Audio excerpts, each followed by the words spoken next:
La evolución de la inteligencia humana. La evolución de la inteligencia humana se refiere a un grupo de teorías que intentan explicar cómo la inteligencia humana ha evolucionado y que se vinculan estrechamente con la evolución del cerebro humano y al origen de las lenguas. La cronología de la evolución humana es de un periodo de más o menos 7 millones de años, desde la separación del género Pan hasta la aparición del comportamiento moderno hace 50.000 años. El género Pan es un género de primates homínidos que comprenden las especies chimpancé y bonobo. Los chimpancés y los bonobos son los parientes vivos más cercanos al ser humano. Su rama evolutiva se separó de la rama de los humanos hace aproximadamente 7 millones de años y comparten el 98% del ADN con ellos, lo que ha llevado a Jared Diamond a utilizar el término el tercer chimpancé para referirse a nuestra propia especie. Por ejemplo, en el caso del chimpancé se caracteriza por su inteligencia avanzada, a menudo comparada con la de los seres humanos. Por ejemplo, se ha observado que los chimpancés jóvenes se construyen muñecos y otros juguetes con palos y bastones. Durante los primeros 3 millones de años existieron los Sahelanthropus chadensis y durante los siguientes 2 millones de años vivieron los Australopithecus. Luego vino hace 150.000 años el Homo sapiens y la era paleolítica. Hay muchos rasgos de la inteligencia humana, como la empatía, la teoría de la mente, el luto, los rituales, el uso de los símbolos y las herramientas. Son también vistos en los demás homínidos, aunque en formas menos sofisticadas. Los homínidos exhiben grandes habilidades en cuanto a la cognición y la empatía. Los chimpancés fabrican herramientas y las usan para conseguir comida y para exhibición social. Tienen estrategias sofisticadas por cazar que requieren cooperación, influencia y son conscientes de los estatus, manipuladores y capaces de actos de forma despectiva. Pueden aprender a usar símbolos y comprender aspectos de un lenguaje humano, incluyendo la sintaxis relacional, conceptos de números y sus secuencias. En una investigación, chimpancés supuestamente dieron mejor rendimiento que estudiantes humanos del colegio en pruebas que necesitaron recordar números. Sin embargo, se refutó esta declaración cuando se dieron cuenta de que los chimpancés recibieron capacitación extensiva mientras los estudiantes intentaron las pruebas por primera vez. Cuando los estudiantes también podían practicar, fueron capaces de dar mejor rendimiento que los chimpancés. Y ahora vamos a tratar la selección sexual. Se propuso este modelo basado en la selección sexual. El psicólogo evolutivo Geoffrey Miller, quien sostiene que la inteligencia humana es demasiado sofisticada por las necesidades de los cazarrecolectores por sobrevivir y que las manifestaciones de la inteligencia, como el lenguaje, la música y el arte, no evolucionaron debido al valor de su utilidad a la supervivencia de los homínidos, sino como un indicador de la aptitud biológica. En muchas especies solo los machos tienen caracteres sexuales secundarios como la ornamentación impresionante y comportamiento exhibicionista, pero la selección sexual también se actúa en las hembras y especialmente en especies que tienen rasgos de monogamia. Con monogamia completa existe un emparejamiento selectivo por los rasgos seleccionados sexualmente. Esto quiere decir que los individuos menos atractivos se encontrarán con parejas también menos atractivas con quienes aparearse. Si los rasgos atractivos son buenos indicadores de la aptitud, esto quiere decir que la selección sexual incrementa la carga genética de los individuos no atractivos. Sin la selección sexual, un individuo no atractivo tal vez podría aparearse con una pareja superior con menos mutaciones nocivas y tener descendientes que tienen buenas posibilidades por sobrevivir. Con la selección sexual, un individuo no atractivo más probablemente solo tendrá acceso a parejas menos atractivas, quienes tienen más probabilidades de pasar muchos genes nocivos a sus descendientes. Se piensa muchas veces que la selección sexual explica otros rasgos específicamente femeninos, por ejemplo los pechos y las nalgas, mucho más largos en proporción al tamaño total del cuerpo en comparación a otras especies semejantes del homínido.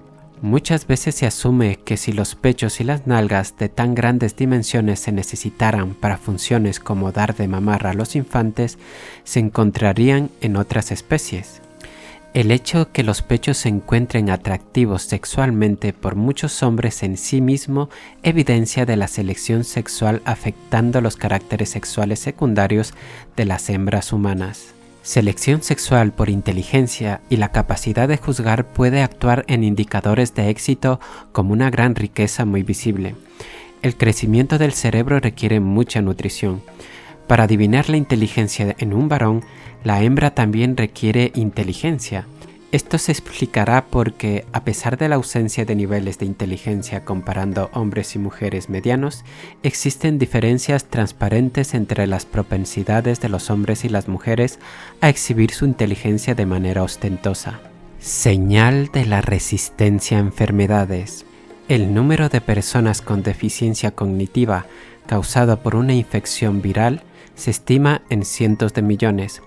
Aún más gente que vive con deficiencia cognitiva moderada, como por ejemplo no poder cumplir tareas difíciles.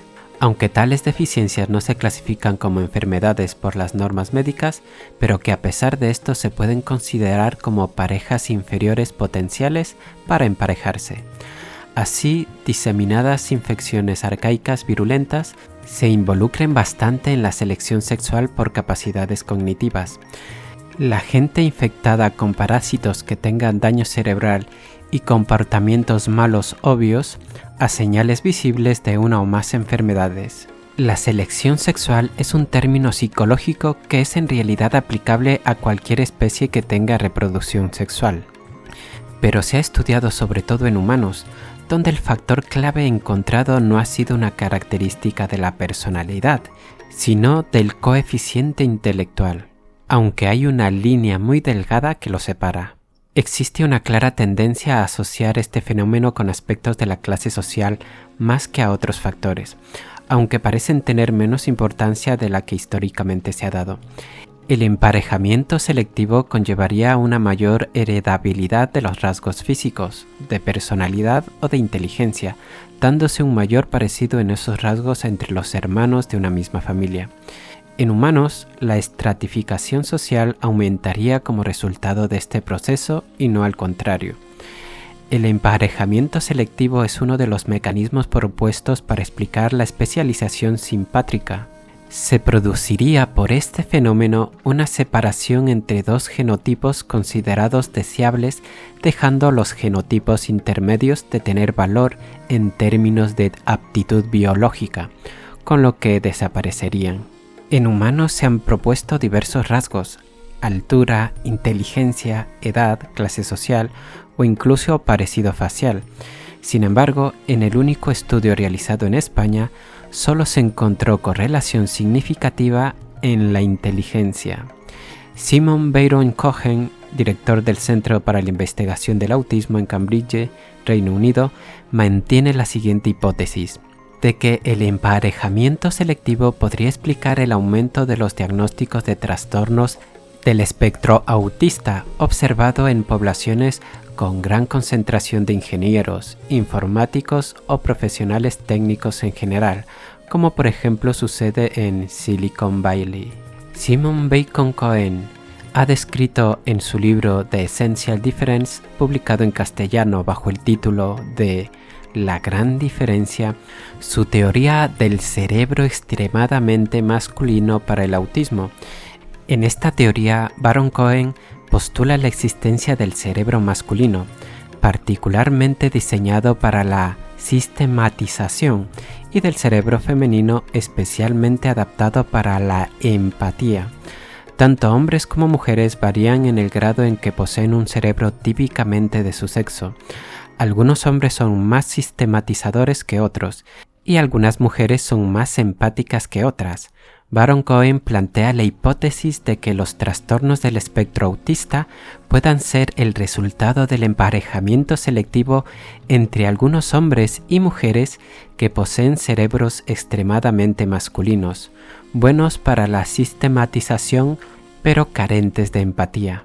Su teoría da explicación tanto de muchas, aunque no todas, de las manifestaciones clínicas del autismo, como los severos déficits en las relaciones interpersonales, mientras se mantienen habilidades normales e incluso excepcionales en otros ámbitos, como del hecho de que la abrumadora mayoría de afectados por el trastorno del espectro autista son hombres. Y eso es todo por hoy en Historia Infinita. Si te ha gustado el vídeo, no olvides suscribirte, darle a me gusta y a la campanilla para que te lleguen las notificaciones.